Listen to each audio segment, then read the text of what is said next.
everybody knows, even from the introduction, strategic management, these are the big ones, life and death of the enterprise. A lot of my students, I taught for 10 years in a business school, so I feel very comfortable in this symposium. A lot of my students confuse strategy with strategic. You can have a strategy for tying your shoes, but it's not strategic unless you're running in the Olympics, which may or may not occur this year. Entrepreneurship is the more risky bit, doing the new things. And a lot of people can be in business for decades and decades, their whole career, and never having to make a decision that would be considered entrepreneurial, nothing new. So key thing is no guarantees of return on investment, lots of uncertainty. Success is a big factor here. You can be successful as an entrepreneur because of good decision making, or by luck and monopoly, or just because you're better than your competition, which might be a low bar to jump over. A lot of people make money not because they're smart, it's more accidental. So when we were talking, Pavan and I were interested in the people that make their own luck, those who compete success, those who do not rely on incompetent competition, those who are not accidental successes. Those are the people that we were interested in. What's going on here? There are two haunting questions that you can find in the literature. Most efforts at entrepreneurship fail. 9 out of 10 fail, whatever the number is. I was involved in my first startup in 1978. I've been involved in 10 or 12 of them. Almost all failed, not because of the technology or the product, but because of different reasons. But I've had more failures than success. Hopefully my current startup that I'm involved in, I'm working with a serial entrepreneur, and we're trying to avoid all the mistakes we've encountered in the past. But there have been many efforts succeed as well. And there are serial entrepreneurs. Why? These are the two haunting questions that Pavan and I kept talking about over the last 2 years. Decision-making itself is murky. It doesn't match what you learn when you look at things by Anders Ericsson, when you look at the encyclopedia, the Cambridge Encyclopedia on cognitive skill and expertise. Decision-making at the strategic level, you do not make big decisions every day. You do not make the same decision again. So all of the classical literature does not fit. You don't have feedback. You don't have deliberate practice. You don't make hundreds of these decisions all the time. But there are serial success stories. There are people who get it right, who don't rely on luck. So what's really going on here? Simple view of entrepreneur. This is what my students often think. That's all it takes. You see the opportunity, get a business plan, get the resources, do it, market sale, make lots of money. That's what a lot of people think. That's all that's required. But if you go through this process, there's a lot of decision points. There's a lot of potential for delegation and team decision making. There's lots of go, no-go decisions along the way. In each case, it is messy. How messy is it? Well, this is a snapshot. I'm not going to go through this mess. But there's many points of decision making. There's 6 different types of decisions or phases one goes through repeatedly. So how does one develop necessary cognitive skills and expertise in this mess? It's different every time. You don't make the same decision again as an entrepreneur. If not, it's not entrepreneur by definition. As an entrepreneur, you're always working in theory with something new in your context.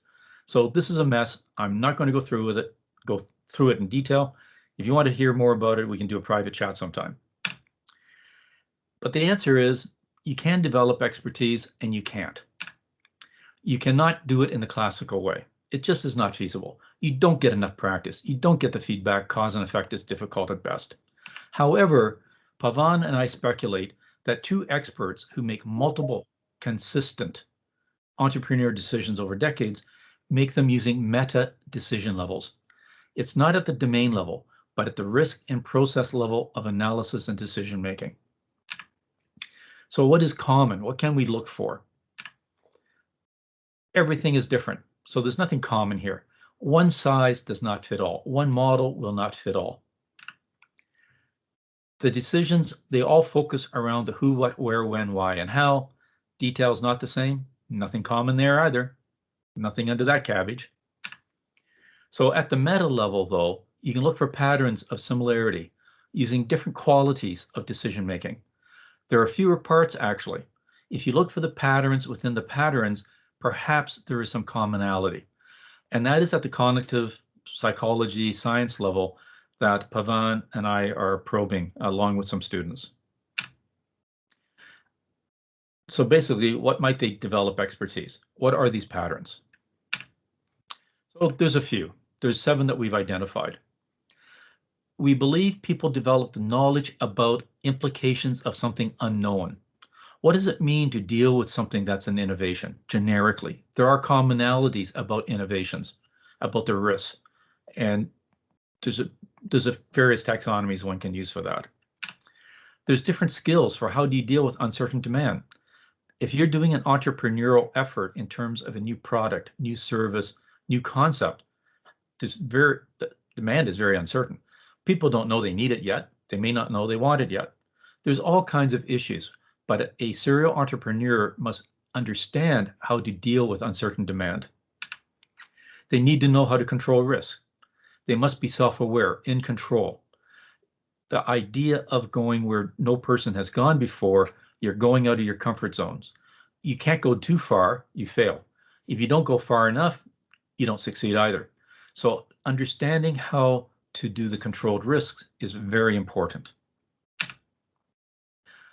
4th skill, information acquisition. The good entrepreneurs, we believe, know what they don't know. They know what they need to understand, at least the general things. They know how to work with a network. They develop a network of people. They develop sources. They're experts in information acquisition. If they don't know, they know somebody who does. And I think you can see that in a lot of the famous entrepreneurs. It's not a one-person show. They work a network. They have people behind the scenes helping them and advising them. Those are the first 4 skills. The 5th skill is they have to learn how to make go, no-go decisions. When to pull the trigger, when to proceed, when to stop, when to pause, when to put things on hiatus. They have to read the tea leaves. They have to read the situation and know, is the team ready to go ahead? Is the situation ready to go ahead? This is a generic skill, reading the clues. Are things the way they should be? Do we stop? Proceed. They definitely need good project management skills dealing with innovation.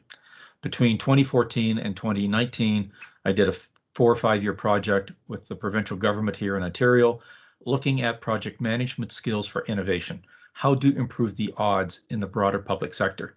A lot of money was spent in healthcare, other fields. The government wanted to improve the outcomes. You can't guarantee anything with entrepreneurial concepts, but can you improve the odds? And you have to be able to do the dance. You have to be able, I hate buzzwords. You have to be able to pivot. You have to be able to identify the tipping point. The concepts are there, I just hate the words, but you have to be able to do an improv as needed. Perhaps a very important way, and this is where some of my business partners failed in my own dozen startups, you have to have the ability to sell. You have to be able to lead, create confidence, get others involved. You have to be willing to put the time in as well, but you have to convince people. You have to convince them that other people want what you're doing. You have to get the investors involved. You have to deal with the famous S curves for early adopters and going through the slow learning curves until you hit levels of maturity. These are the 7 skills that we've been able to isolate and talk about. A key thing is about the opportunity the entrepreneur has to think about. It's similar to when I look at surgeons, doctors. I'm currently doing work in law enforcement, looking at how detectives use information technology and other things to help. They read the situation. You profile it. You get a feeling for what it means. You get in the ballpark. You can't be precise, but a good entrepreneur reads the situation and starts decoding it. It's like decoding the DNA, looking at what makes up the virus. It has to be read. The requirements for each of the 7 skills, this is what we believe. You can look at the type of entrepreneurial effort. You can look at what's on the table. You can look at this and look at the degree of complexity. Look at the degree of uncertainty. Look at the degree of risk. And from there, you can say, how much of an expert do you need to be? If something is done, for example, in a different continent, and you're applying it in your own continent, the risk is lower. You're not inventing the idea from scratch. You might have proof that some people found it of value, that some people will actually pay for it. So the less uncertainty you have, the less of an expert you need to be if you're doing entrepreneur. If you're doing something with new technology, new functionality, new value equations, pushing everybody out of the comfort zone, you better have more skill in these 7 areas. So what about the cognitive complexity? Common words, there's different terminology, different definitions to use. At the level of convergent and divergent thinking, the more complex the situation is, the more you need convergent and divergent. Convergent you can develop. You can be taught convergent to a degree. To my knowledge, to what we've looked at, divergent thinking has yet to be proven to be teachable. You can coach, you can help people develop it, but that's different than being taught. So if the situation calls for a lower level of cognitive skill in the 7 factors, you can likely survive with convergent thinking. Convergent thinking, that's your recipes. You're following it through, A to B to C. You basically have a way to go. You're not breaking out of the box. You're not coming at it from multidiscipline. Often divergent thinking comes when you have a polymath or you have a team of multiple skills. You're looking at it from a completely different angle from what most people would look at. You see what other people do not see. That's that more divergent thinking. So what's our long-term research? We want to look at what do these 7 skills imply? Is there 6? Is there 8? Are these the right 7?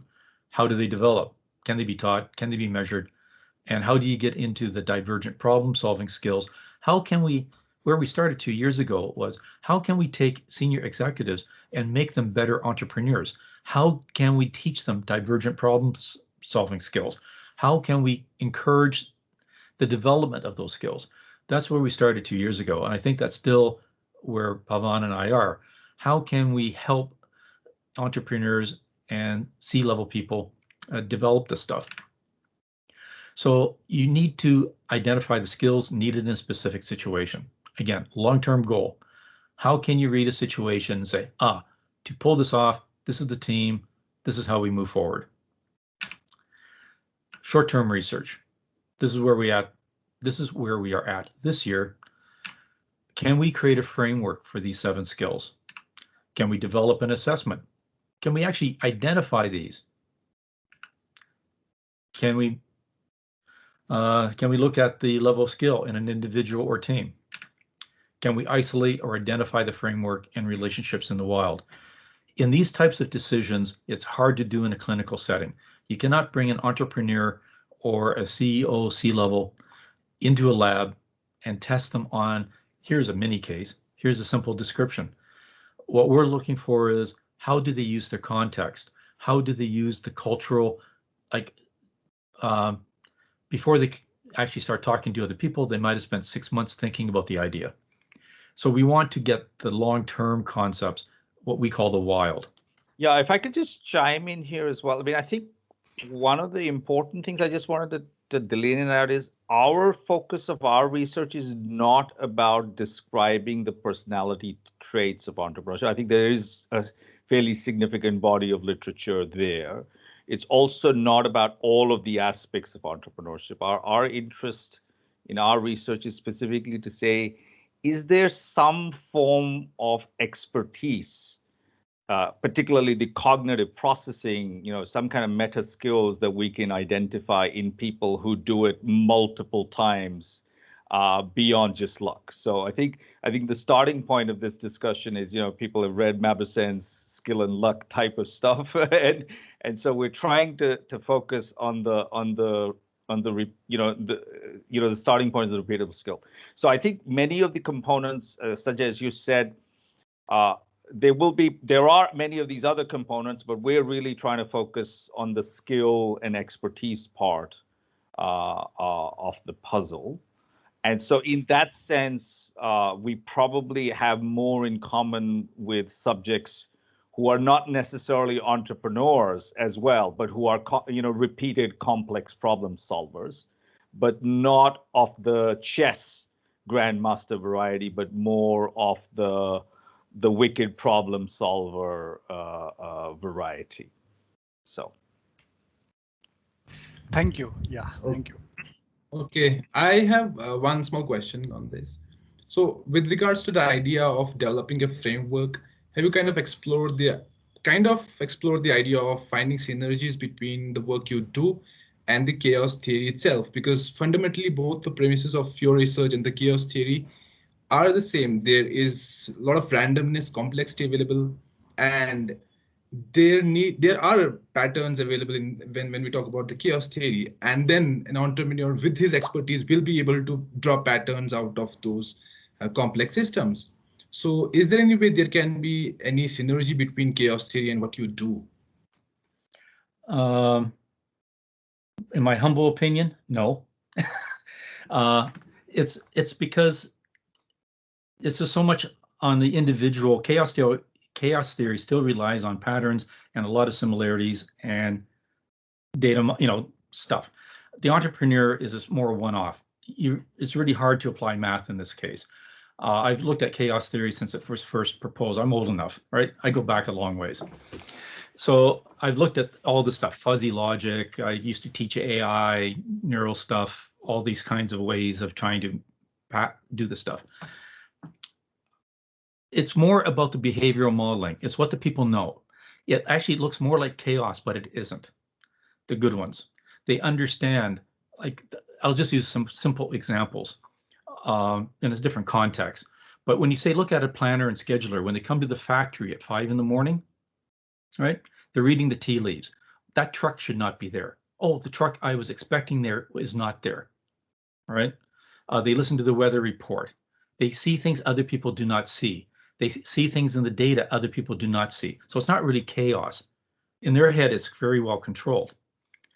And that's what I did my PhD on. I actually studied a scheduler for 6 months, understanding what they were predicting. I followed them for 6 months, looking at the predictions and what they were reading in the situation. So it's not as chaos and chaotic as you would normally think.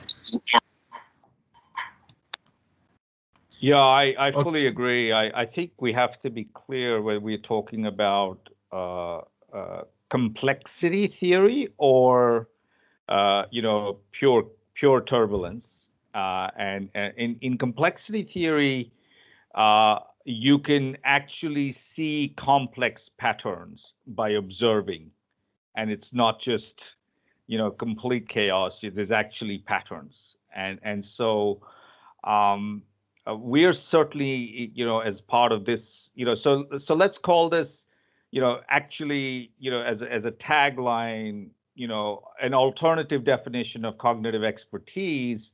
In that sense, one of our working hypotheses is that these people have very complex pattern matching capabilities and the ability to simultaneously work the conscious part as well as the subconscious part of their brain to keep deciphering and bundling and unbundling. They take a complex pattern from one domain and are able to mesh it with a complex pattern from another domain.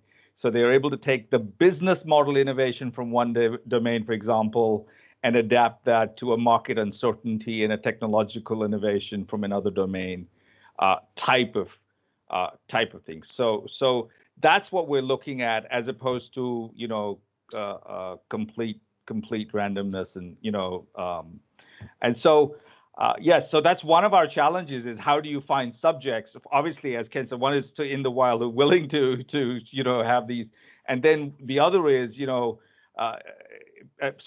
entrepreneurs like me who have had 2 successes, are not, that could have been pure luck, right? So that I'm probably not the entrepreneurial expert in that sense. I've not done anything long enough to be an expert, right? So I hope that gives you some inputs to your question.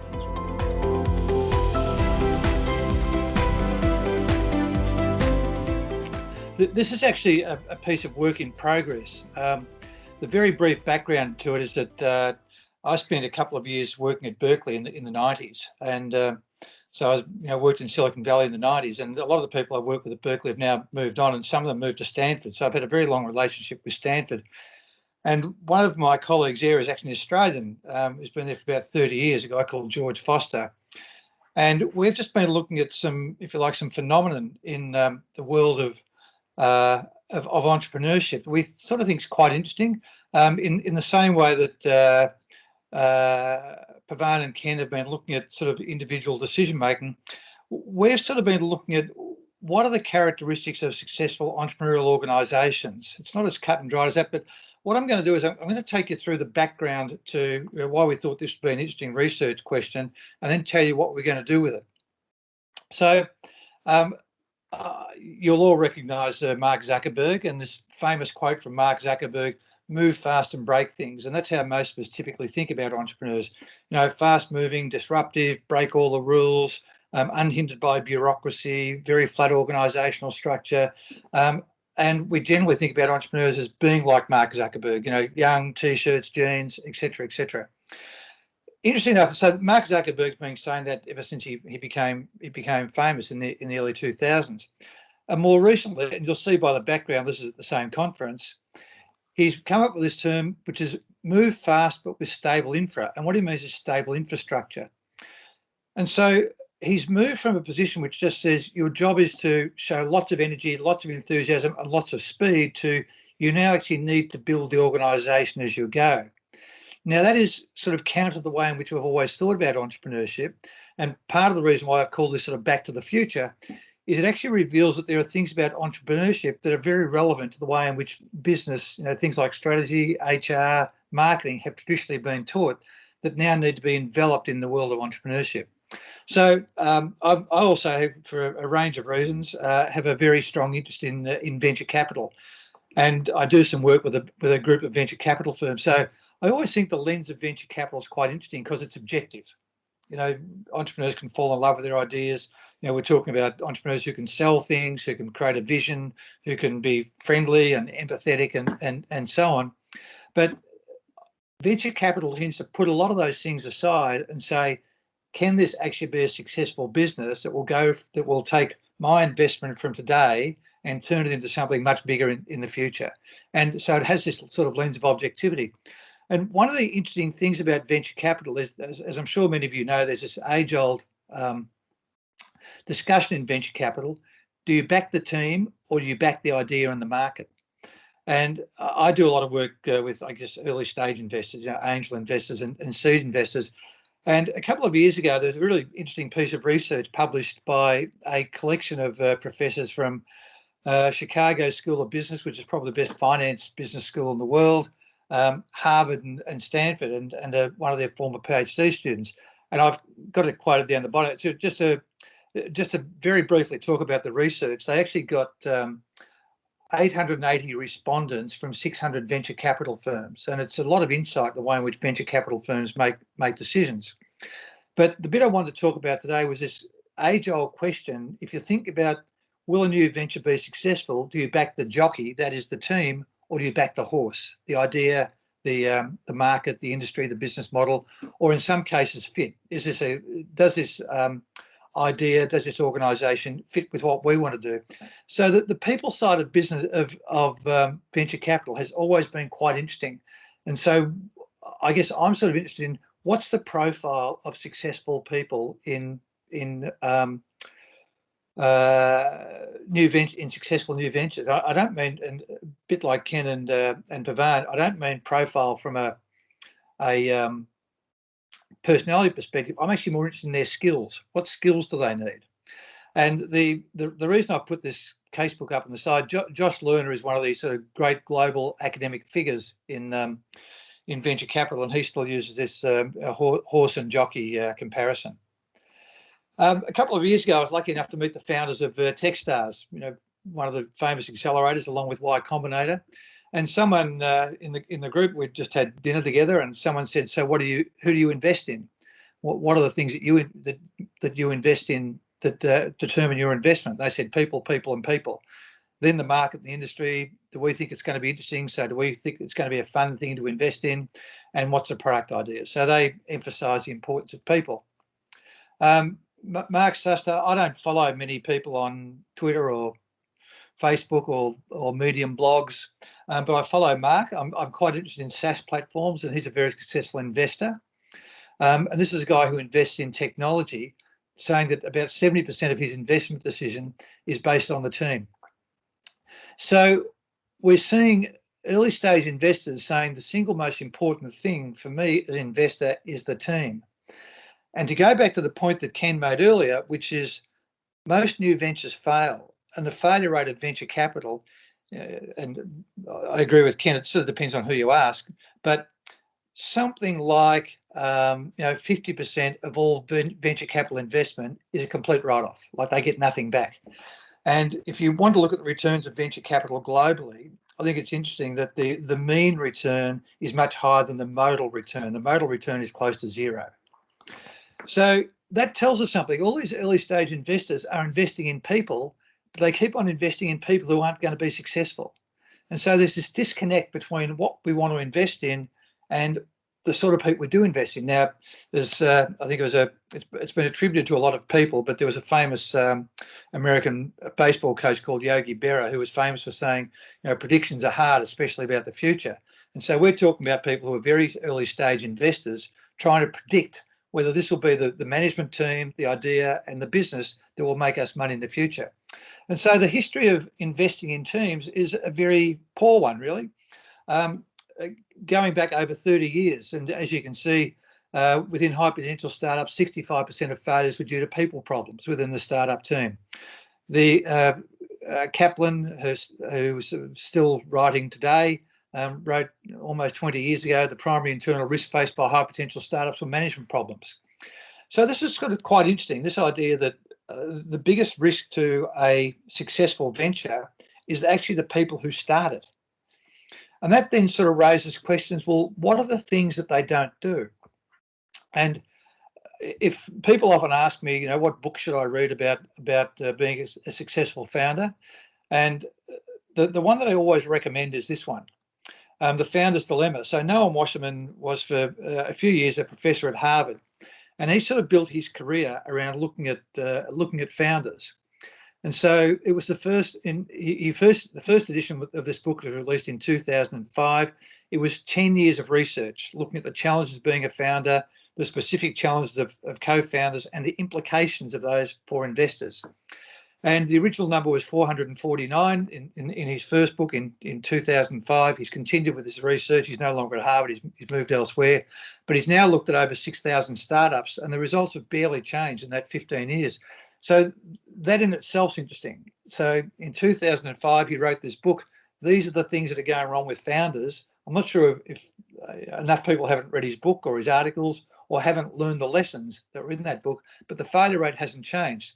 And the implications of that failure rate is actually quite disastrous for entrepreneurship generally and venture capital in particular. So in his 6,000 companies, he found that by the time ventures were 3 years old, 50% of founders were no longer the CEO, and only 40% by year 4. So as an investor, the people I've invested in are no longer there 3 years later, or less than three years later. And in most cases, they're forced out. They don't just sort of say, I'd rather go back to the lab, or I've worked really hard for 3 or 4 years, I'll go and do something else. They're pushed out.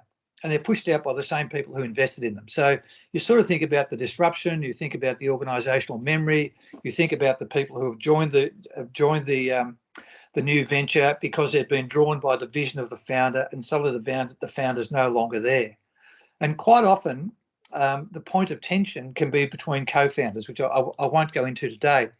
So what happens over that time? What's the thing that happens in that sort of 3 to 5 year period that causes this disruption and this sort of almost like this cosmic shake or cosmic collision between the venture capitalist and the founders that they invest in. The other thing I would say is if you look at the data from the US and look at data sources like PitchBook, they will tell you that from the first time you get investment to the time you get your payoff, if you like, if you're a venture capitalist, your liquidity event, you have a public listing, you get listed on the stock exchange, or you get bought, is sort of 8 to 10 years. So the venture capitalists are investing in these founders with the expectation that they'll have an 8 to 10 year relationship, and it's over after 3 to 4. So, sort of what's going wrong. So the first thing you tend to look at is, well, what happens in the organisation? And so we see that, organisations start with an idea. And, once again, as Ken said, he spoke about ideas that he's invested in. And so we have the innovator. Risks are high. The value of the innovator is really high. And that's often the founder CEO.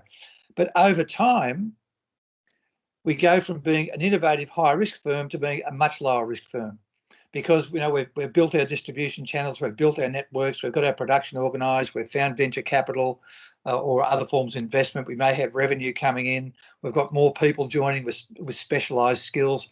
So you tend to go from being the person with all the innovative ideas to the person who enables things to get done. And I'll talk a bit more about this. This is a real problem, and one of the reasons it's a real problem is because the person who's the innovator tends to look a bit like this. The person with the idea gets about 15% more equity than the other co-founders. They're 4 times more likely to be the CEO than the co-founder, 3 times more likely to be the chairman.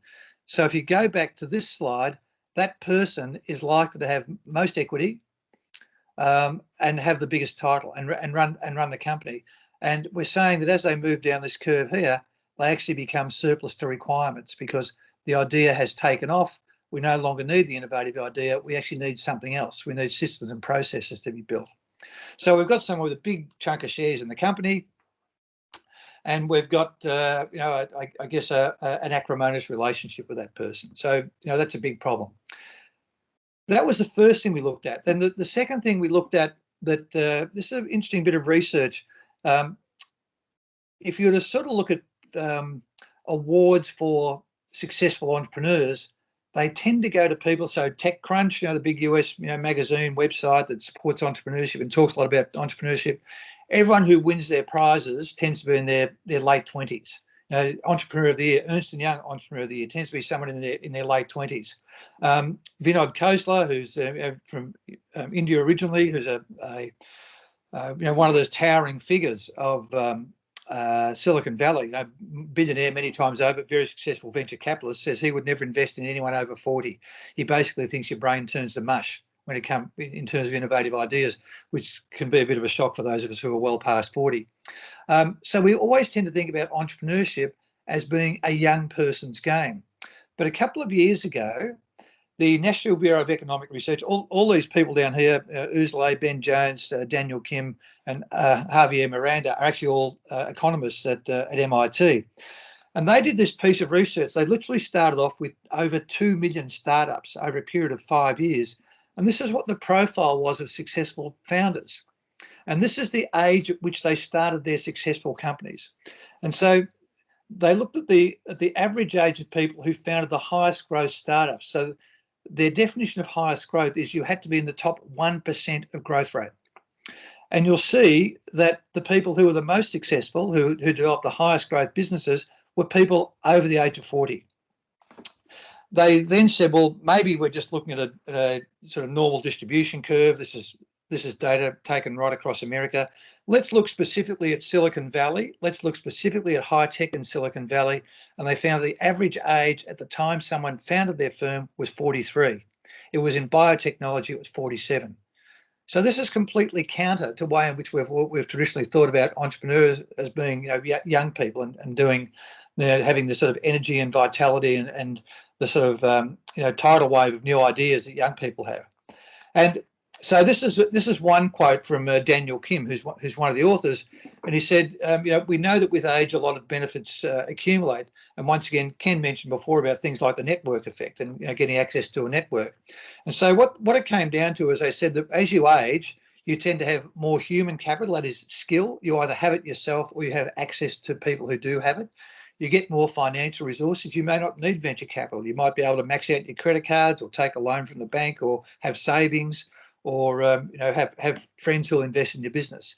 and of course the social connections, all of which boost your odds of being a successful entrepreneur. I mean, the reality is that successful entrepreneurs need three types of capital: financial capital, human capital, that is skills, and social capital, that is, you know, relevant and active networks. And so Daniel Kim basically said, as did the entire paper, that as you get older, you tend to have these things. In fact, this relationship between the likelihood of success and age tends to keep going until you're almost 60. So when you're in your mid-50s, you are 3 times more likely to be successful than a founder in their mid-20s. Now, once again, this is about probabilities. You know, failure rates are still high for people over 50, pushing 60. Failure rates are still high, but the probabilities improve. And of course, you go back to this model, and what we see is that older entrepreneurs can get further down the value curve, which is something I'll explain in a minute. But they actually have the skills that allow them to take on different roles as the organisation changes. And this just goes back to the correlation that I would stress this is a correlation, not a causation. But the authors of this paper looked at what's the likelihood of being successful at a given age compared to someone who's 25. So 25 is 1, and by the time you're hitting 49, 50, your likelihood of being successful is 3 times as high. Once again, the odds are still below halfway. You know, the odds are still in negative territory, but they're much, much higher. And so you sort of think about this as an investor. So you're a venture capitalist. You see this amazing piece of research, millions of data points, professors of economics, gone through the process of review at the National Bureau of Economic Research. You know, the people that they thanked include for their contribution to the paper include 3 or 4 Nobel Prize winners. So it's a really rigorous, robust paper. So this is like sort of about as good as research gets, you know, given that we're still talking about statistical probability. That's not certainty. And so you can think about 2 things if you're an investor. We're trying to get high returns. We're always interested in de-risking. We're dealing in the future. How do we de-risk the future? So one of the things I could do, and I've just got up, you know, there's lots of different decisions you could make. I've just got up 2. I could just say, look, I'm just going to invest in founders over 40. All the data that you've shown me says that I should invest in people over 40. Or another way to think about it is, what's the sweet spot? Because we know that there are young entrepreneurs who are very successful. You know, think about, you know, Bill Gates and Steve Jobs and Mark Zuckerberg and, you know, Jack Dorsey at Twitter. You know, lots of very successful young founders, but those people tend to be a couple of standard deviations away from the norm. But there are things about young founders that actually help them be successful. Or do you also look at the things that make people over 40 more successful, and you try to work out where your sweet spot is? And you might find that for individual once again, it sort of depends on you as an investor and how you think you can help. I mean, as I'm sure you all know, if you're a venture capitalist, you know, part of your job on behalf of your investors is finding good things to invest in. The second part of your job is helping those good things get better, you know, by mentoring and advising and connecting and all those sorts of things. So there's an interesting decision for venture capitalists to make about where they want to sort of pitch their tent and give their support to the business. So that's one of the research questions we're looking at. Then there's the role of founders and the skills they need versus a new venture. And the reality is that for a lot of CEOs of new ventures, they sort of think themselves as leaping tall buildings in a single bound and knocking down walls. But in fact, they do tend to get bogged down. And actually, a young entrepreneur I know was asked a group of students of mine a question: do you know what CEO stands for? And they, of course, they all said Chief Executive Officer. So I said, no, not if you're a founder. You are the Chief Everything Officer. If the job doesn't belong to someone else, it belongs to you as the founder. So there was a study that was published in the Strategic Entrepreneurship Journal a couple of years ago, based on Germany, but, you know, big sample size, 2,500 startups in round figures, high tech, and they found that startups with who'd put in place middle management actually did better than companies who didn't, where the founders sort of still had to do everything. And the argument was that middle management alleviated or, you know, reduced a lot of the bureaucratic workload of the founder and let them get on with, you know, inspiring and innovating and all those sorts of things. So this is completely counter the way in which we've traditionally thought about we've thought about new ventures. We've thought about, you know, bureaucracy as sort of stifling innovation, and we're starting to see signs that it actually empowers innovation. So my partner at Stanford is a guy called George Foster, and you know, George originally went to Stanford 30 years ago as an accountant. He actually originally went there as a professor of accounting. So he's always interested in sort of systematic approaches to things. And this is just some research that he published actually 11 years ago about the use of management systems. Now, you're all in a business school. You know, whether you're undergraduate or postgraduate, you all understand what management systems are. They're just ways of planning, whether it's finance, human resource planning, strategic planning. These are just examples. There's marketing, there's product planning, there's partners planning, you know, who's going to do your production for you, and all those sorts of things. And so George and his co-authors did this research about 10 years ago. They've repeated it a couple of times since. And this is what they found in a general sense. They used a headcount as a surrogate for measures of growth, because some firms, because of the technology they're building, for example, may take a long time to get to market, you know, particularly if you're in biotech or medtech. But they used headcount, and headcount's quite widely used as a measure of success. And basically what they found is the people who have the highest intensity of system adoption tend to outperform people with a medium intensity and people with low intensity. And so, you know, no surprise, people who ran out of money didn't do budgets. People who couldn't attract good talent and keep it didn't do HR planning. People didn't have partnership models. How should I integrate with my distribution channels or my producers, my manufacturers? And so this is like saying, well, there's emerging evidence about the importance of systems. And this is why I say in my introduction, this is a bit of back to the future, because we're actually now saying that the things you might learn in a typical MBA program actually have value in entrepreneurship that's sort of previously been overlooked or pushed to one side. And this, once again, just going back to the question of the likelihood that the CEO will get sacked. If you've got systems in place, that means you've got information and management capability. One of the other things that came out of this research, and this was sort of the start of the project that George and I are working on, this is a piece of research that George has been doing since 1996. He collects data from people who attend a program at Stanford called High Growth Leadership Programs. And he asked people, as you can see, from, you know, different countries and different locations, what are the biggest challenges for you as a leader? And you can see almost invariably they're people. And so when we sort of think about entrepreneurs, we don't often think about the fact that successful entrepreneurs spend 60 to 70% of their time dealing with people issues.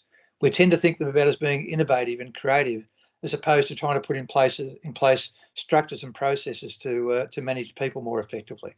So George sort of has been kind enough to share this information with me for a long time, but I was talking to a founder from our university. So Lucy Liu, her name is, just like the Hollywood movie star, but you can see it's not Lucy Liu from Hollywood. It's Lucy Liu originally from China, but now from Australia.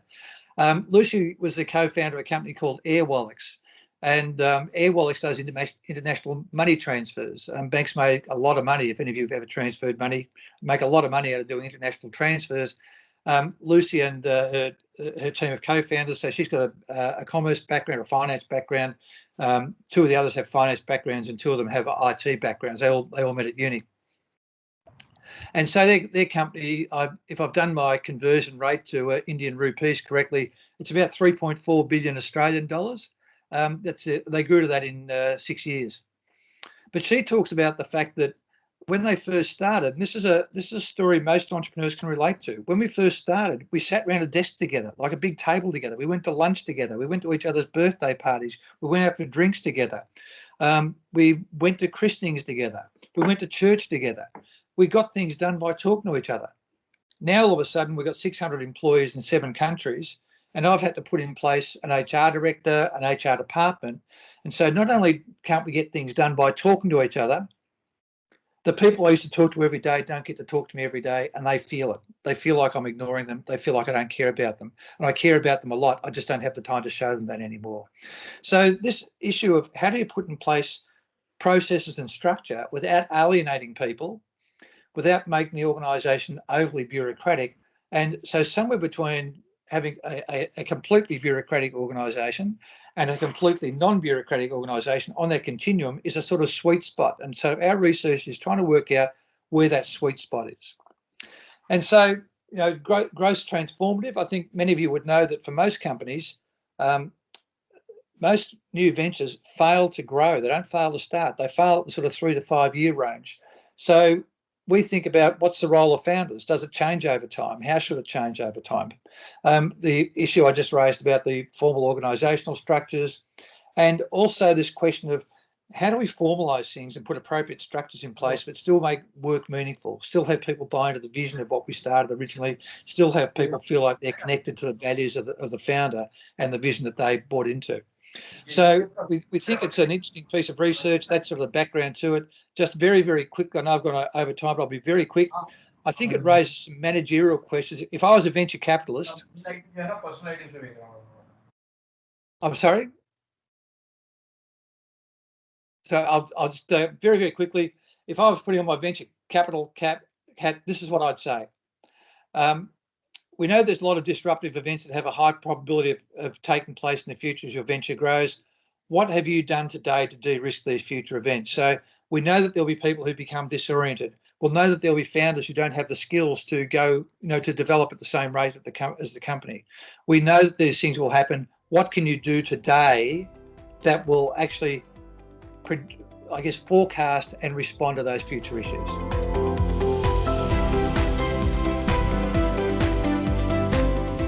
Just to set things and set the ball rolling.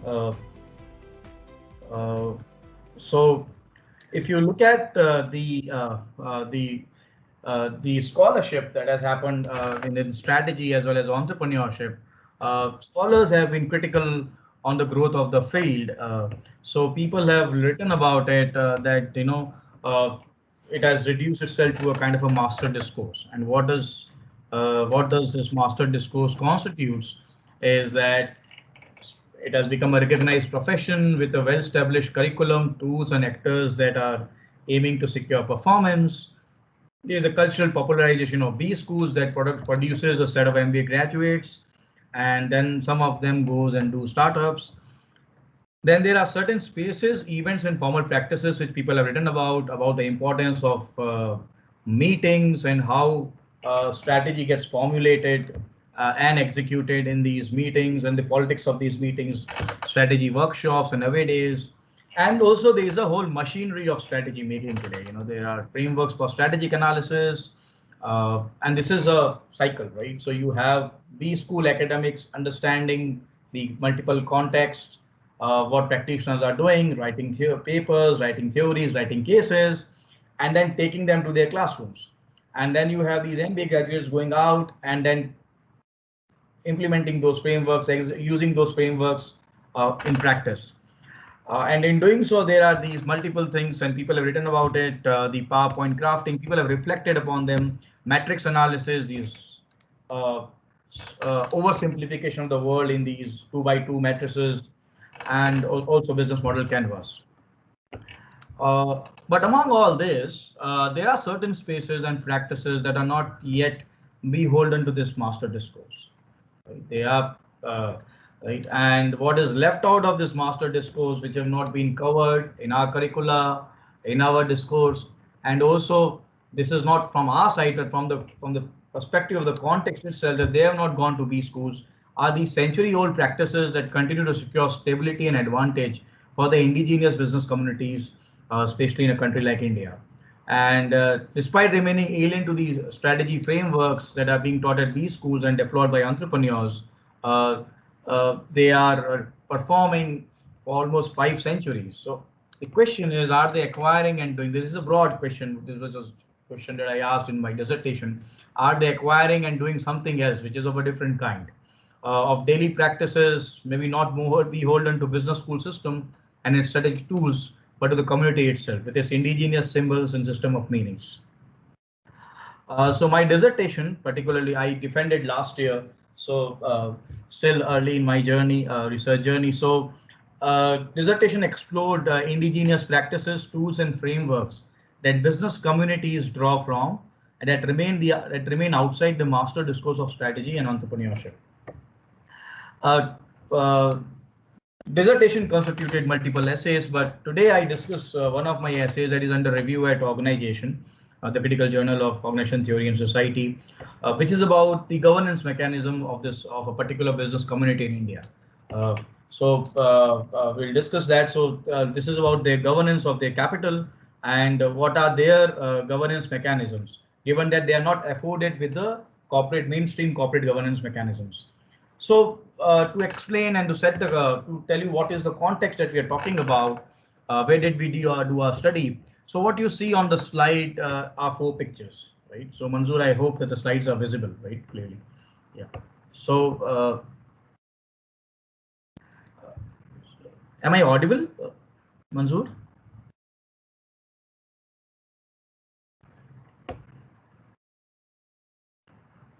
Yes, Jitesh. Yes, you're audible. Okay. Yeah. So what you see are 4 pictures, and so these 2 pictures that you see on the left is from a Foundation Day celebration of a major business group in India, a large business group, and what you see is ancestral worship uh, by its by the head of the business group, and every year there is a procession that is taken by the workers, the employees. These are managers, engineers, MBAs, right? And on the left, what you see is another set, and this is the picture that you see. The owner belongs to a prominent business community in India, the Parsis. The pictures that you see on the right are also businessmen uh, who also belong to a prominent business community in India, the Marwadis. And this is again picture taken from my ethnographic project, where this community has been dominating India for almost 5 centuries now, and this picture is from their religious procession. And you see that there is a certain practices at play while this is being taken out. And you also see children. These are children of who takes up entrepreneurship not by choice but by inheritance, right? So a person is born and he is born entrepreneur. So there is no way. So you don't make a career choice there. But the choice is which industry you may get in, and that we'll discuss later. But yeah, so these are not, they don't intend, and the actors that we accessed, we found that they don't go to B schools. They would attend a local college, do a BCom. Again, BCom is Western import, right, for a country, India, because they had their own accounting system. The double entry system that we study, they have evolved their own accounting system for almost 5 centuries, and literature has reported and talked about it. So they have their own system of meanings, their way of doing business. While the literature celebrates and talks about them, they have been relegated to non-professional, small, petty. Well, how do we define small? That is a question. So these gentlemen that you see have their revenues running in $1 million a year, and are profitable. Right? Now, what do we mean by profitability in their context? So just to put that in contrast, so what we did was, following Gates, we accessed our actors in their own culture. So we wanted to study the community that has stayed outside this master discourse. So we went and I went and did my ethnography in a textile town in India. And this town is located in Marwar region, where this community originally hailed from. However, they have spread and migrated across the country, but we accessed the actors in their own culture. And what we found there was that at the center of the city, there was this big integrated limited liability private professionalized mill. It started in 1940s that had textile engineers, MBAs, chartered accountants, a whole elaborate managerial cadre, professional career managers. The owner did not live in the local city of Liba.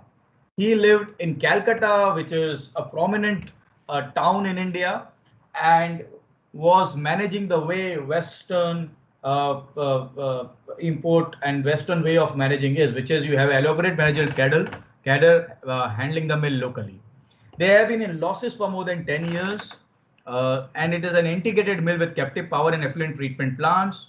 So they default to banks and creditors and has been declaring independent losses for over a decade. The managers wear a formal look with dark colored plated trousers, light colored shirts, tie, formal black shoes, and clean shaved. Since it was an ethnographic project, we went at the level of practices, and they have lunch in the mill itself, and after a day's work and meeting, straight away return to their home. They don't belong to Liva. So they live in nuclear families. They have migrated to this place because out of their professional affiliation. On the other hand, you have these 4,000 unlimited liability small textile mills. So these are unlimited liability enterprises. So they are not company form, which generally larger organizations in India are. They are more of sole proprietorship or partnerships. And they are not integrated players. They are just focused on few activities in the textile value chain. They are identified as petty, non-professionalized small businesses by the state apparatus, and there's a push to formalize by the state. Owners of majority of these local textile enterprises hail from they hail from the same region. They belong to the same region, and they have lived there for centuries and have picked up textiles over a period of time. They do not hold any professional degree and have picked up the acumen of trade and commerce within their family and community through inheritance.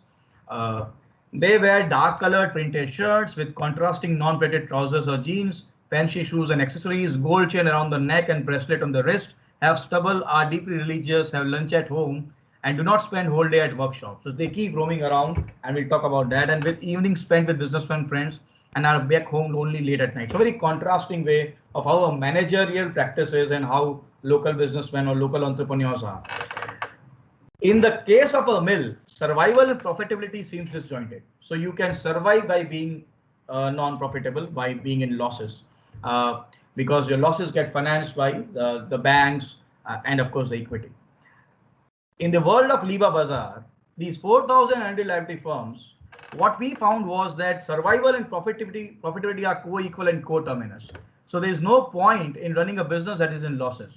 So it was very safe to see or to assume that if a business has existed for more than 3 years in that context, it's a profitable business. While the profitability may vary, but it's because you won't find loss-making businesses. So these 4,000 businesses, most of them that are more than 3 years old, were profitable, right? And the ballpark was that since it's a fragmented industry, you should be able to make 6 to 7% net profit margin.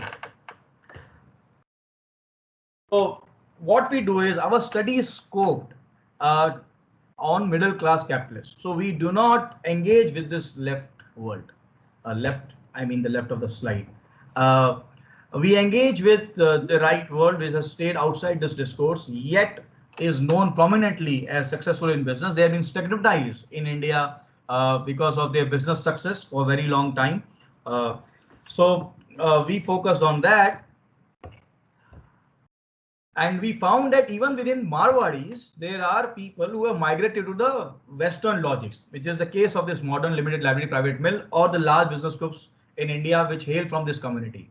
At the same time, there are middle class capitalists which continue to retain their long tested, long held indigenous governance mechanisms and indigenous way of doing business. Now we wanted to access this context, so we found that they were difficult to access because they are secretive, close to outgroups. Since I was doing my PhD at a state institution of IIM Trichy, they said, "Tum sarkari ho, you are from government, and therefore we will not engage with you." So there were initial resistance, but then anthropology teaches us how to get access. There are certain practices. You work with the community to get access, and slowly and gradually we got access. I worked as a Munim. Munim is a supervisor come accountant in a 5-decade-old business house. I got a seat. I negotiated my chair or my seat for almost 2 months and could get a seat at the back of the owner's chair. So there was a back table, and on the corner of the back table, I got a chair to sit. So I could. So strategy talks about the top management, upper echelons. I got access in that room where this upper echelons used to sit, and it is a 5-decade-old business house. So I got access to that. I stayed there for 12 months. Also, the house that I rented was also a house of a businessman who was running a trading workshop in his basement, living on the ground floor. We were occupying the first floor, and the whole colony was was a kind of almost all houses were resided by the person of business community. So I'll for the sake of time I'll skip this slide, and we collected data in multiple forms, from field notes to photographs, videos, documents, artifacts, and news clippings. We accessed multiple locations. So we found very early in our study that if we have to understand their commerce and their world and their system of meanings, we cannot just restrict ourselves to commercial spaces. So we access multiple sites, from homes of businessmen to funerals, right? Multiple locations, key occasions like funerals. So ranging from childbirth celebration to funerals. And uh, this paper on governance mechanism, so just to set things, just to bring in history here. So in the post-tribulation growth in India, after there was an increasing scale for small and medium firms. So as scale increased, uh, the state, Indian state, through its codes, said forced them to align to the Western neoliberal form of capitalism, dominant discourse. You change your organization form. So you started as sole proprietorship, you became a partnership. Now go and become a private limited company, and later a public limited company, and that's how the trajectory is. Standard accounting, trajectory of growing the firm, right? So there was a so the Indian state, which of course got independence in 1947, but has brought in a slew of laws that mimics the Western ways of doing business, and their inspiration comes from the West. So there is this idea of managerial capitalism that is thrown on them, which is separation of ownership from control and limited liability of owners, external capital, governance mechanisms of the corporate, like say a board of directors, a market for corporate control, employee stock options. So accept the dominant ways of doing business. Large textile mills aligned, but over a period of time they became loss-making, too large to manage integrated textile mills. So that's what happened. On the other hand, uh, the Marwari community, the businessmen who were cradled in this community, they felt that by aligning to the Western codes of corporate governance, they fear of losing control. So there was resistance. They wanted to retain the traditional unlimited liability form. Ritu Birla she's a professor of history at Columbia University.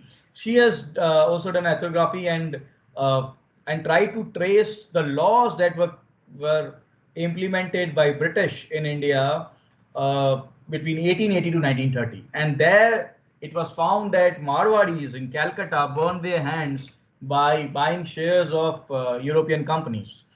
Because when there was a lot of volatility in jute and cotton, European companies and directors, they went back. They were like fly-by-night operators, and Marwadis burned their hands. So there's a fear of limited liability kind of a form. So they retain with unlimited liability, uh, which is and also retain the ways which Birla talks about in terms as vernacular capitalism, where owners are the managing core, unlimited liability. They depend on internal or intra-community capital, endogenous governance mechanisms to control, and also they've so what they've done is they've resisted this mainstream form, but at the same time, with the growing challenges, they have evolved newer ways of doing while embracing the indigenousness, and which we'll talk about in this paper. So what we see is a continuous reproduction of long-standing commercial order through endogenous responses, and we see that they have also grown in size but have not gone into losses. Right, they maintain their profitability. So research question that we ask, given this context, is that given that they are unlimited liability enterprises who are not afforded by their very definition of owner, by their very form of ownership, I mean form of the firm, they are not afforded with, so there's a typo in the word afforded here, with traditional levers of corporate governance such as board of directors, ESOPs, or market for corporate control. What are their mechanisms to address principal and principal agent conflicts? Because these conflicts could be natural to any civilization. So in Babylonian Empire, for example, the person who built the bridge, they used to sleep under the bridge for many days, right, just to control for the moral hazard. So every civilization has its own way. So we wanted to know okay, so they are doing unlimited liability businesses, but then if they don't have board of directors and these other things, what are their mechanisms? And second, given that they have certain mechanisms, how are they able to perpetuate those mechanisms given the growing nation state surveillance and competitive pressures from Western style large corporate houses such as the large mills? So that is the question. Second question, how do indigenous business communities perpetuate with traditional governance mechanisms without aligning to the colonial metrics of power of corporate governance? So we position this paper in the conversation on decoloniality, where there is an idea of re-existence, where they say that the post-colonial subjects not only struggle to retain what predated coloniality, but also they engages with the coloniality and colonial forces, and then resist and then re-exist with their own ways of doing business. Uh, and that's what Gordon talks about, that we about building our own houses of thought rather than just uh, you know overt resistance to Western ideas. So Marwadis have lived that colonial difference. They are on this border where they have traded and worked with the British when British came to India. They have adopted some mainstream accounting principles, some main things, yet have to retain their long-held ways of doing business. So, theoretically, what we do is we extend the idea of re-existence here, because re-existence has been talked about within the conversation by Mignolo, Faria, and others in the decolonizing literature. So there what we do is that we extend this idea of re-existence, because we found that Marwadis are able to live at the border, where on one side they have this Western ideas, on the side they have their traditional local norms and practices of doing business. How do they are able to negotiate between these two ends? And that's where the decoloniality, and that's why Mignolo says decoloniality is born in the unveiling of coloniality. It's not that you are exotic or you are immune from the Eurocentric ideas. So this is a comparison of so theoretically, people have talked about when the social movements or any movement, what is between resistance and re-existence. Now re-existence is much more stronger because it's non-vulnerable, because you're not directly doing it overtly. It's existence-based, constitutive, and not contingent, perpetual, being and naturalized. So what we found with this exercise was that as far as governance was concerned, they were leveraging their traditional socio-cultural proxies and evolving new governance mechanisms. So this is a rough sketch of LIBA, where we find that there are these multiple spaces. There is this old and new industrial area. There is this big national mill that we talked about in the beginning, and there are these industrial areas constitutes multiple smaller firms located at various levels of the value chain. Now, what we did was in the paper, what we do is first we discuss these actors. These are family businesses, and family business just doesn't mean. And we found the real meaning of family in this context, where not only the adult businessman has whatever he is doing makes sense as far as commerce is concerned, but what happens, what are the child rearing practices of this community and how it plays its part when they grow up and do business? What does the teenagers do, and adult male, and the role of homemaker, senior male, senior female.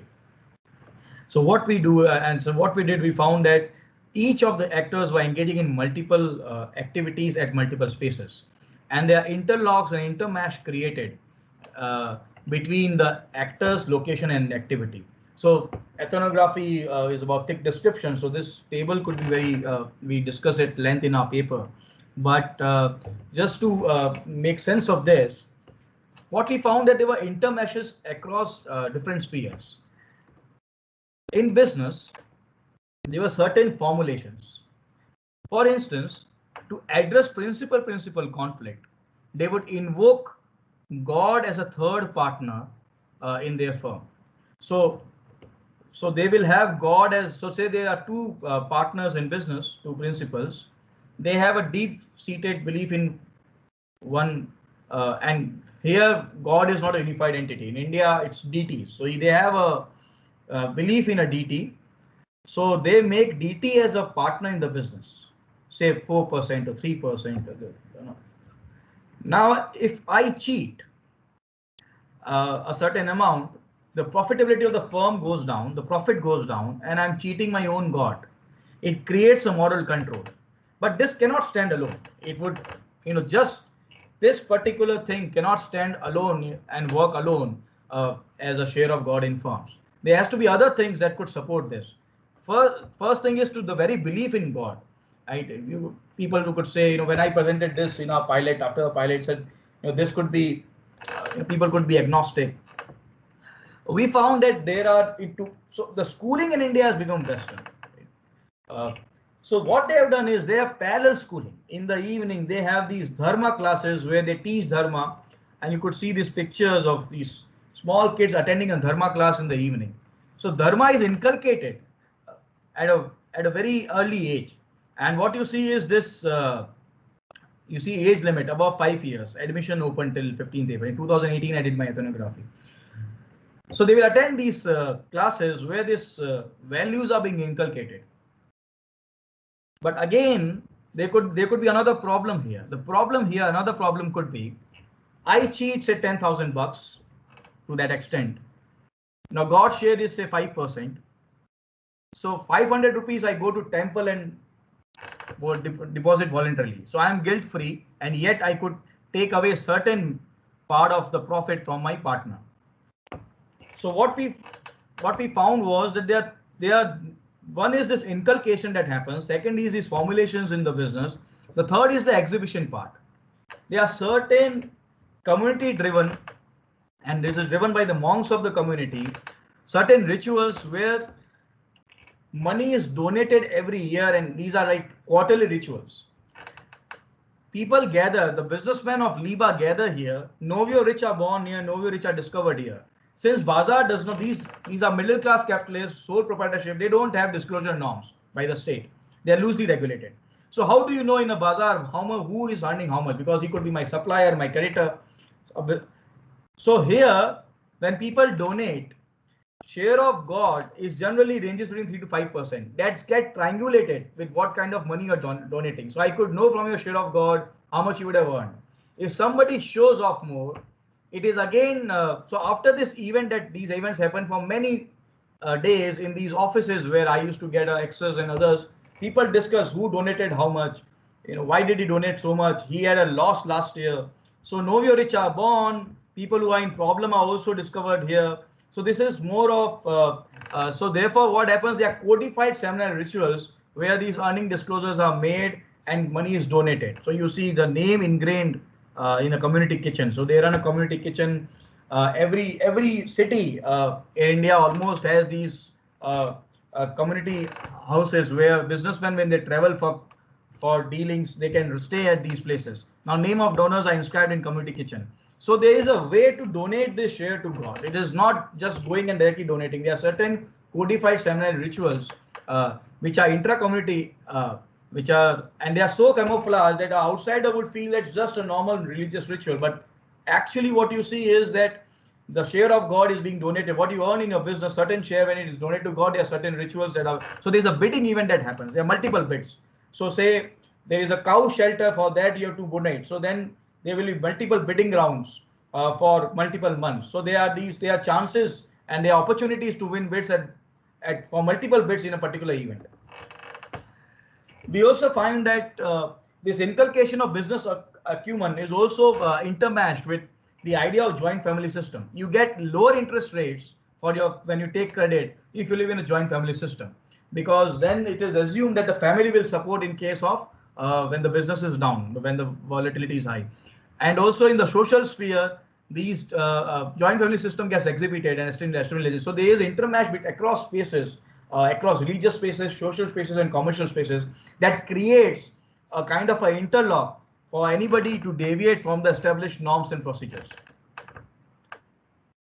So what we theoretically what we provide in this paper is that in face of a colonial matrix, there is a decolonial matrix of praxis, where each activity is interlocked with some other activity, temporally, spatially, or concomitantly. So I learned dharma in my childhood. When I grow up, I have God as my shareholder in my business. and also when I go and donate in a religious sphere, so they are temporal interlocks, they are spatial interlocks. Spatial in the sense that I earn a commercial sphere and go and donate in a social sphere or religious sphere.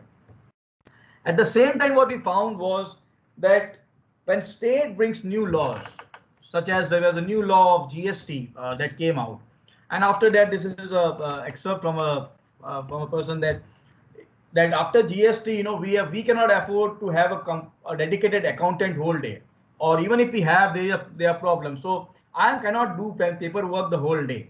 I have to do dhanda. Dhanda is the local word for business. So I have family, other work, sitting, engaging in social circles, doing religious rituals, which itself has commercial connotations. And therefore, these state laws are actually taking away what has been embodied into us over generations. And that is where we bring this, we engage with this decolonial struggle of these businessmen to continue their ways of doing business. So theoretically, there are implications for decoloniality that in face of a colonial matrix, decoloniality also perpetuates in a matrix form through praxis of daily living, a kind of a decolonial construction. So while the coloniality, Bignolo talks about that coloniality comes to us in form of a matrix. It is not seated in a particular place that you can go and dismantle. It comes as a matrix. It has changed everything. Our attire, our choice of sports.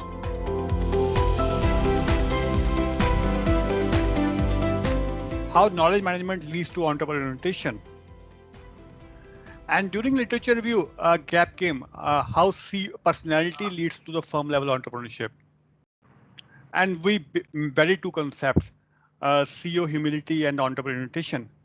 But before moving forward, let me give you a brief background, how we came up of this topic.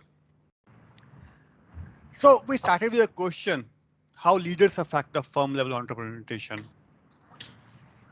And the growing theme of academic scholarship talk about the maladaptive attributes like narcissism, attention disorder. And literature says, yes, there is a positive effect, but it's non-linear. Lately, due to surge of the scandals, which I say are linked to ethics, there is a growing interest in the positive side of leadership also. So our study, in this study, we try to fill this gap, trying to uncover how the positive leadership affect the firm level entrepreneurial. And there have been negative connotations to it also, because say humility, it's linked to the quiet life, somebody understating his achievements. So we were interested how to understand the phenomena in the context of small businesses. How CEO humility affect the firm level entrepreneurial orientation. And we define humility as one is our ability to, our proclivity to earn self-knowledge, to gain knowledge about ourselves, to appreciate strength of others, and being open to self-improvement. So the basic idea is how the positive leadership attributes affect the firm level entrepreneurial phenomena. Likewise, my research topic, which is entrepreneurial, where we say the firm which undertake risky endeavors, engage in innovative activities, and proactively look for new opportunities, they are termed as entrepreneur. And literature suggests that, and there is general agreement that the firm which displays risky behavior, which are innovative, which are proactive, they generally have the positive firm performance. But given that the entrepreneurial choices have ambiguity, they have a lot of this, their uncertainty we have been discussing in all these sessions also. They're particularly amenable to CEO personality. Primarily CEO in case of small businesses who are chief decision maker and who have strongest influences to shape the direction of the firm. I'm sure Professor Jitesh will agree because he had done that ethnography study. The CEO, upper echelon perspective come into picture, how he or she shape the direction of the firm. Accordingly, there is a growing relevance that how CEO personality influence the firm level entrepreneurship. Finally, now there is a research gap about the context. Now, manager discretion literature capture the latitude CEO have. Now, CEO decisions are influenced by the context in which they take decisions. So in this study, we talk about market turbulence or market complexity as a context which face the CEO discretion. Similarly, building on our literature review, we build a hypothesis. What is the nature of relationship between CEO humility and the firm entrepreneur orientation? And how market turbulence and market complexity moderate this relationship? I was interested in the age. I asked this question because we took here in our study the age as control, CEO age, and the firm age also, how they influence the entrepreneur orientation. So let me first talk about the humility. Now, the word humility has very philosophical and theological roots. The works of Aristotle, Chanakya, and the religious literature like Bible and Bhagavad Gita talk about the humility. Indeed, humility is the major foundation of all major religions from Hinduism, Christianity, Islam, Jainism. All just recommend humility as a very strong attribute for the individuals. Now, this word humility comes from the Latin word humus, the soil, somebody grounded in the soil. So it's regarded as a meta virtue which covers love, forgiveness, generosity, compassion, I can say gratitude. So in our study, we basically link humility to three concepts. Number one, the willingness to obtain self-knowledge about oneself. Number two, appreciate the talents of others. And third, being open to take feedback. So that's how we conceptualize humility in our study. So with about a linkage between the humility and the entrepreneurial orientation. Now, the upper Akram perspective, which Professor Jitesh also referred to, it contends that CEO style and preferences influence the firm attitude, firm behaviors, and also the behavior of employees. Now, we argue that the humble CEOs foster entrepreneurial orientation in the by providing an environment that is conducive to entrepreneurship, by motivating employees to behave entrepreneurially. Now, in terms of decision making, humble CEOs don't see themselves as the center of the world. They escape egoism and they put their interests. I will say, the firm interest above their own interest. And they're also less likely to fall to quiet life literature. See, in the corporate, people just keep quiet when things are going bad because they want to continue the vocation. They don't speak up when things are not ethically in the correct way. But in case of humble CEOs, they show propensity to improve themselves. They continually try to improve the performance of the firm and move to the next level. Second thing, they don't believe in their self-entitlement. They have learning orientation and they relentlessly learn from others. So basically, when the leadership show humility, humble CEOs show learning orientation, this belief is this orientation is percolated across the firm boundaries, which has increasing effect on the firm orientation. Likewise, the humble CEOs, when they engage in the entrepreneurial activities, the employees who are just observing the CEO, they gain trust of the CEO, and they also align the activities which are more entrepreneurial now. So we argue that if the humble CEOs, their positive increasing effect of CEO humility on the firm level entrepreneurial orientation. Now let's talk about that discretion part. Now, as per upper perspective, manager discretion shape the CEO decision making. We take here two aspects: market turbulence and market complexity. Now we define turbulence as very fast rate of knowledge obsolescence. Now, in case of very highly complex, very turbulent environment, it is very difficult for CEOs to predict what's going to happen in the next time. But not in case of humble CEOs. They continually look for new information. They take feedback. And when they're able to get a diverse feedback, the effect of CEO humility on the firm entrepreneurial orientation is much more enhanced. And that was our hypothesis. So accordingly, we hypothesized that the effect of CEO humility on the entrepreneurial orientation is moderated by both market complexity as well as market turbulence. Now, regarding our method, we collected data from small automotive firms, and we defined firms with small firm as the firm is having more than 5 employees and less than 250 employees.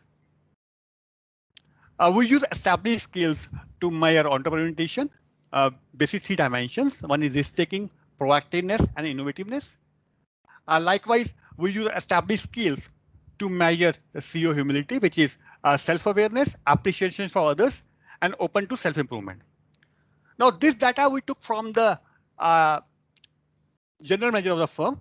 They're asked to evaluate their CEOs on the basis of their humility. And we use basically both on 9 established skills. Now, these are results which come into when we did our analysis. We applied the regression methodology. We found the increasing effect of humility on the entrepreneurial orientation. It was slight increase. So as humility is going up, so we see a slight increase in the humility firm entrepreneurial orientation also. But in the context of high turbulence and high complexity, this effect is getting much more enhanced, and the graph shows the picture. So basically, the results validate our hypothesis that the effect of CEO humility on the entrepreneurial orientation is a positive. And second, in the context of market turbulence and market complexity, this effect is much more enhanced. So that's basically the key implication of the study. Number one, we link upper echelon perspective to the firm level entrepreneurial orientation. And second thing, our research contribute to the description literature also. How the context influence the CEO personality on the firm entrepreneurial orientation.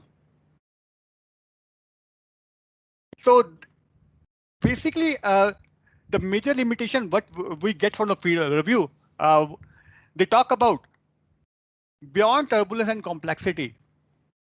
What are other descriptions which can come into picture which shape the CEO personality? And this is a brief part of my discussions. Thank you, and any feedback, because this is a working paper and we are still working on it.